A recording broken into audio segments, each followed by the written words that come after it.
guys, Talomic here, and today I just want to take a quick look at ways that we can make piano chords a little bit more interesting and a bit more engaging.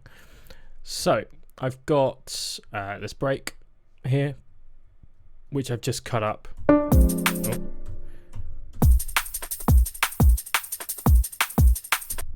And then these really basic piano chords.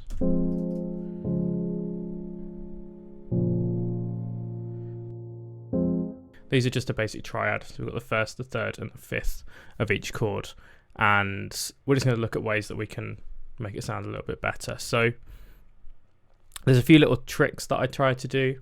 The first thing is that when I'm programming, I will try and do what's called voice leading. So basically trying to make it so the piano player was playing it naturally. And what I mean by that is you're not jumping. If you were playing piano, you wouldn't play a chord and then instantly jump down to the next one with a kind of like robotic hand position. You would find the nearest note to allow you to play that next chord. So what that looks like visually is here. If I bump that C sharp up to here, there's now far less movement that happens between these two chords. And again,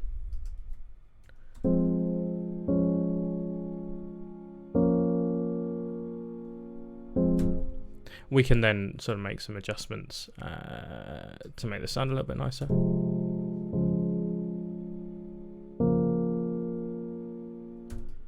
That one.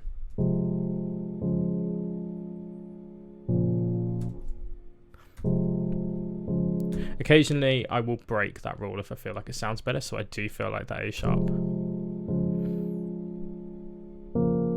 sounds better lower.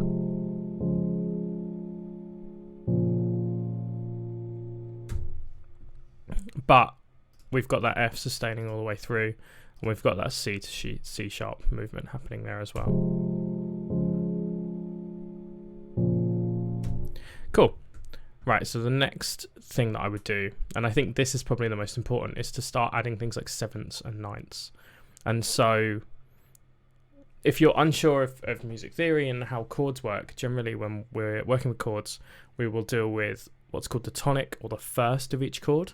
And that's essentially your chord name, right? If you're playing an F minor chord, your tonic is F. If you're playing a C major chord, your tonic is C, right? And then you have your third, which is either 3 semitones up for a minor, and I'll explain what semitone is in a sec. 3 semitones up for a minor chord, or 4 semitones up for a major chord. And then you have your fifth, which is 7 semitones up from your tonic note, whether that's major or minor, it's always 7. The reason we call them the third and the fifth when they're not 3 semitones and they're not, the fifth is not 5 semitones, it's 7, it's because it's the fifth note in the scale. So if I was in an A minor scale, which is all the white notes, my tonic would be A, then my third would be A, not B, because that's the second, C is my third, D is my fourth, E is my fifth, etc, etc.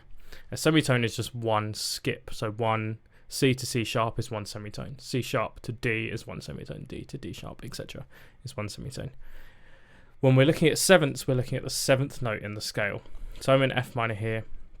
If you're unsure of the scale of F minor, then I would sort of look into understanding music theory on a slightly kind of basic level, just so you're aware of like minor scales, because I won't delve into that here. But this first chord is our F, so if I take the F and then find our 7th note in the scale, that would be the E flat or the D sharp there. And then here we were a C sharp, so it's a C. And then here I probably wouldn't, but we'll try it, so it would be that G sharp. Well, actually, that sounds quite nice. And then again, you can find the 9th. So the 9th, when you've got a scale, you've only got 8 notes.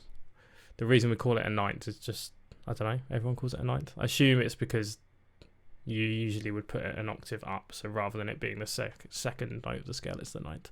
But anyway, don't get too much into that. It's essentially 1 degree above your tonic. So if I was playing a chord of F, my 7th would be E, whether that's E or E flat, depending on your key, because it's 1 below.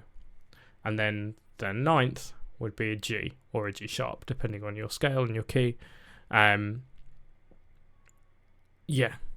So the 9th in this case will be a G for this F chord.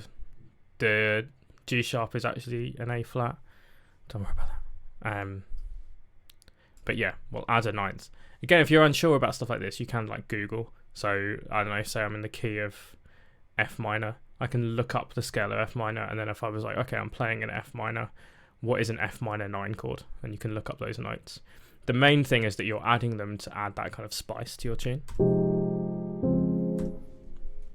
And then if we were to do it here as well, it would be a D sharp. And then that one would be C.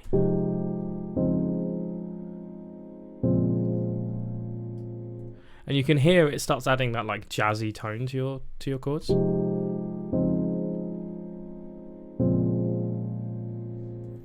So if we hear that in context now.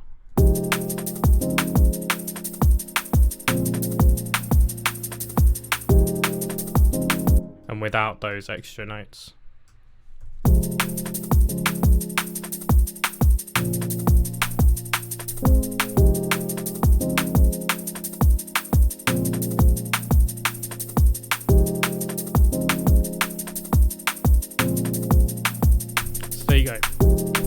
So yeah, if you're keen with music theory, then 7ths and 9ths are fairly kind of basic things to be adding.